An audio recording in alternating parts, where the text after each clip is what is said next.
मंडळी, आपल्या घरामध्ये सतत भांडणं आहेत, कटकट आहे, कुणाचं कुणाशी जमत नाही, घरात मन लागत नाही, सततचा आजारपण आहे, घरामध्ये मान सन्मान मिळत नाही किंवा नोकरी करतात त्या ठिकाणी सुद्धा तुम्हाला मान सन्मान मिळत नाही, असं जर तुमच्यासोबत घडत असेल तर हा उपाय करून बघावा. निश्चित तुम्हाला अनुभव येईल. उपाय काय करायचा तर तुम्हाला हा उपाय गुरुवारी करायचा आहे.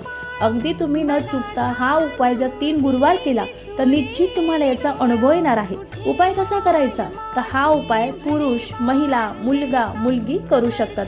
तुम्हाला तुमच्या उजव्या हातामध्ये 1 चमचाभर पिवळ्या रंगाची मोहरी घ्यायची आहे. तिला आपण पिवळी मोहरी म्हणतो. आपल्याला ती मोहरी घेऊन आपल्या स्वतःच्या शरीरावर ती 7 वेळा अँटी क्लॉकवाईज म्हणजे घड्याळाच्या विरुद्ध दिशेने फिरवायची आहे. आणि त्यानंतर ज्याही ठिकाणी ज्या रस्त्यावर मनुष्य वगैरे जात नाही त्या ठिकाणी ती मोहरी फेकून द्यायची आहे. हा उपाय कधी करावा तर हा उपाय तुम्ही सकाळी संध्याकाळी केव्हाही करू शकता. फक्त 3 गुरुवार अगदी श्रद्धेने मनोभावे हा उपाय करा. अनुभव तुम्हाला नक्की येईल.